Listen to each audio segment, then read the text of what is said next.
In this video, we'll take a closer look at the Alesis Nitro Drum Module.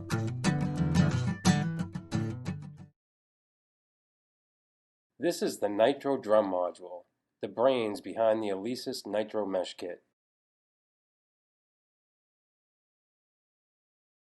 This is the display which shows the module's current settings and functions. This is where you choose between songs and patterns. In normal mode, press this button to enter the song menu, where you can select a song or adjust song-related settings. In learning mode, press this button to enter the pattern menu, where you can select a pattern, full kit plus accompaniment to play along to, or adjust pattern-related settings. This is the Kit Rhythm button. In normal mode, press this button to enter the Kit menu, where you can select a kit or adjust kit-related settings. In learning mode, press this button to select a rhythm, full kit to play along to or adjust pattern-related settings. This is the Voice Beat button. In normal mode, press this button to enter the Voice menu, where you can select a voice, which is a drum sound, or adjust voice-related settings. In learning mode, press this button to select a beat, which will be a snare drum only, of which you can play along to or adjust pattern-related settings. This is the Page Select button. Press this button to cycle through the available settings for the current mode. Press and hold this button for 1 second to switch the 3 buttons above it between normal mode and learning mode.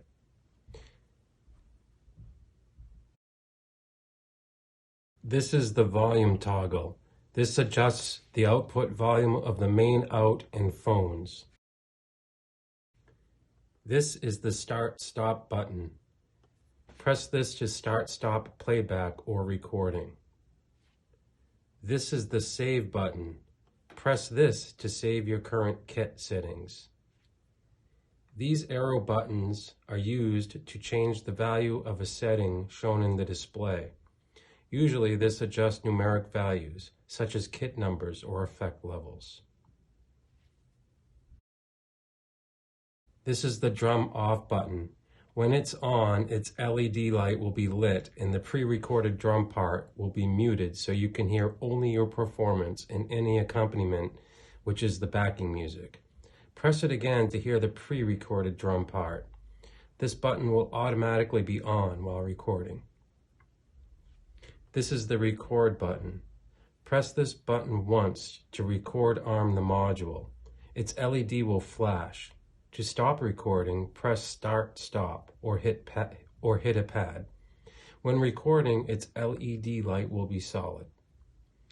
To stop recording, press Stop Start again. This is the Utility button. You can press this button to access advanced settings for the pads, as well as the module's MIDI settings. This is the Play Practice button. In normal mode, press this button to hear a recorded performance. In learning mode, press this button to start playing the beat, rhythm, or pattern.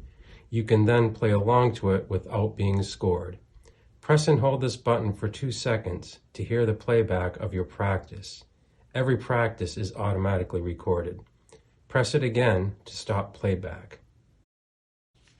These are the Pad Select buttons. Press these buttons to preview the voices or drum sounds used for each part of the kit, represented by the buttons. After pressing the snare button or any of the tom buttons, you can press the rim button to hear the voice used as the rim sound of that drum. Press the click button to turn on the metronome. This works in conjunction with the arrow buttons and tempo button to adjust the speed of the clicks of the metronome.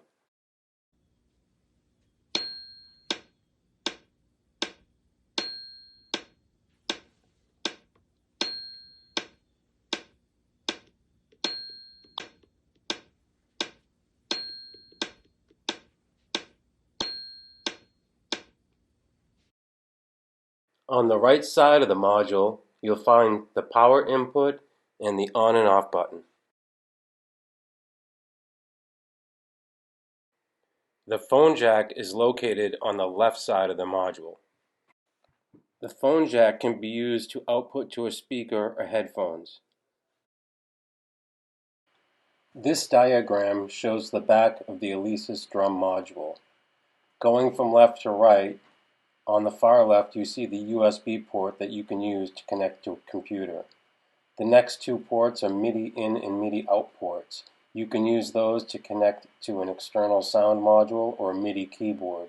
An external sound module might be something like an audio interface. The next two are 1/4 inch inputs that you can use for a tom drum and a crash that you can buy for the kit. The next two are mono outputs that you can use to plug into monitors or speakers.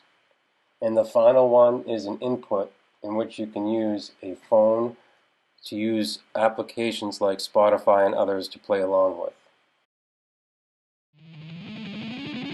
Now let's take a look at some practical examples of how to use the Alesis Drum Module. To adjust the drum kit settings, press the kit button here and then press the page select button until you see what you want to adjust. So for example, I can see the volume here, I can see the reverb here, an EQ here, etc., etc., etc. And if I wanted to change the volume, for example, I can toggle up or down. And don't forget to hit the save button here. To adjust the different drum settings, first press the voice button, then select the drum that you want to adjust. Next, press the page select button and you can see the different choices here, such as pan, pitch, reverb, etc., etc. If you want to change the volume again, just press the right arrow here, and then don't forget to hit the save button here. To play along with the song, make sure the song button is selected here, and it's on the number mode here, and then press the start-stop button. You can scroll through the songs with the arrow buttons and play along with them as you see fit.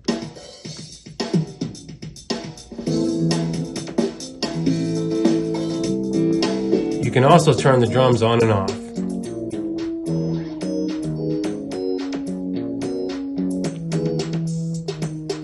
You can also change them tempo. You can see you have a good amount of flexibility there.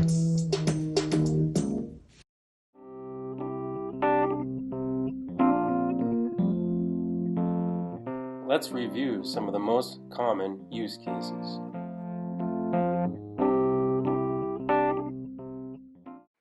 One fun way to utilize the module is to plug your headphones or a speaker into the phone jack and a phone into the input in the back of the module.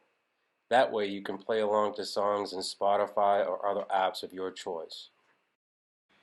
The module can also be used with just a speaker.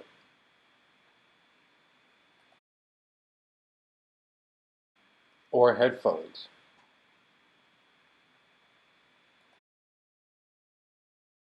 Or you could choose to output the sound through a monoline in the back of the module. If you really want to supercharge your drumming experience, you can utilize a computer and/or an audio interface. That way you can use many inputs and outputs and leverage the software to make your drums and other instruments sound fantastic. Thanks for watching. I hope you enjoyed it and found this video helpful.